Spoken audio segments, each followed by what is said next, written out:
Today's clash, billed as one of the standout Premier League fixtures, brings two clubs with completely different realities face to face. Manchester City, the defending champions, a footballing machine built under Pep Guardiola's genius, versus Everton, the proud Merseyside Warriors fighting to rebuild their identity under Sean Dyche. On paper, it's David versus Goliath. But in football, paper doesn't always tell the full story. Experts and statisticians have painted a clear picture before kickoff. City are unbeaten in their last 16 Premier League meetings with Everton, boasting 13 wins and 3 draws. They've scored an average of over 2.5 goals per game at the Etihad this season. According to SportsMole, data models give City over an 80% win probability. But what makes this match fascinating isn't just numbers, it's the psychological edge. Everton, bruised but determined, come with the mindset of proving everyone wrong. From the tactical perspective, all eyes are once again on Erling Haaland, the Norwegian goal machine who has scored in every Premier League appearance against Everton. The analyst notes that Haaland's strength in tight spaces and finishing under pressure make him almost unplayable when service comes from De Bruyne or Foden. Pep's system, fluid as ever, thrives on movement, space, and precision, traits that have turned Manchester City into a tactical blueprint for modern football. Everton, meanwhile, enter this battle with a clear game plan: stay compact, win second balls,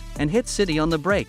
Sean Dyche's teams are known for their discipline, physicality, and set-piece strength. Sportskita highlighted that Dyche's men could exploit City's occasional vulnerability on long crosses, especially if Calvert-Lewin can isolate himself against City's defenders. It's not a glamorous approach, but for Everton, it might be the only way to survive 90 minutes at the Etihad. Beyond tactics, Manchester City's home crowd has become their silent weapon, a sea of sky blue pushing them forward. For players like Phil Foden, this isn't just another match, it's a chance to show that City's hunger for titles hasn't faded after years of dominance. Meanwhile, Everton's supporters, always among the most passionate in England, will demand heart, fight, and belief even if the odds are stacked high. As Jamie Carragher mentioned on Sky Sports, for Everton, this is about pride. It's not about points today, it's about showing you can still stand toe-to-toe with the champions. Analysts like Micah Richards and Rio Ferdinand also weighed in on the mind games between the two managers. Guardiola's tactical flexibility, shifting from a 4-3-3 to a fluid 3-2-4-1, often confuses teams, while Dyche relies on raw determination and structure. Ferdinand commented, "Pep plays chess, Dyche plays war." Then there's the X factor, Kevin De Bruyne's return to form. When KDB starts threading passes behind defenses, combined with Rodri's control and Foden's energy, the trio could decide the game within the first half. Everton's midfield battle, led by Amadou Onana and Abdoulaye Doucouré, will determine whether they can withstand City's relentless pressure. Fans around the world expect City to dominate, but football has a way of writing its own scripts. Everton's resilience could turn this from a routine fixture into a nail-biting test of City's patience. If Dyche's side can frustrate the champions long enough, even a draw would feel like a victory.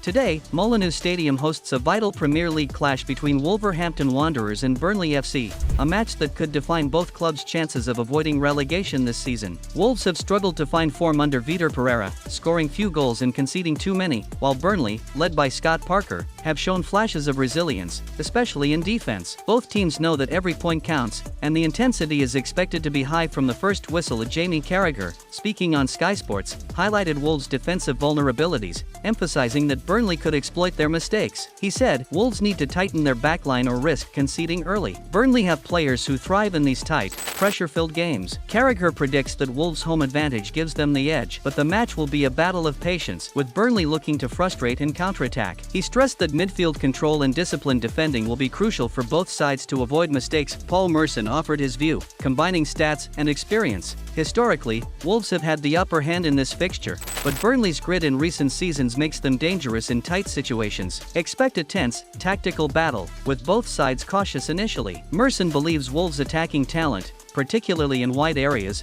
may provide the difference, but he warns not to underestimate Burnley's ability to frustrate and capitalize on mistakes. He predicts a very close result, potentially a draw, with small moments likely deciding the outcome. Micah Richards focused on Burnley's strengths and tactical setup. On BBC Sports, he noted, Burnley's compact defense and counter-attacking ability could punish Wolves if they leave spaces. They know how to stay organized under pressure. He expects Burnley to play a structured, disciplined game, aiming to capitalize on set pieces and quick transitions. According to Richards, the key will be whether Wolves can break down Burnley's deep-lying defense, with the game likely decided by small moments of brilliance or lapses in concentration. All experts experts agree this is a high-stakes, tight relegation clash. Wolves will try to leverage home advantage and attacking talent, while Burnley rely on defensive discipline and counterattacks. Fans can expect tactical battles, mental resilience, and small moments of brilliance to determine the winner. This match isn't just about points, it's about pride, survival, and determination.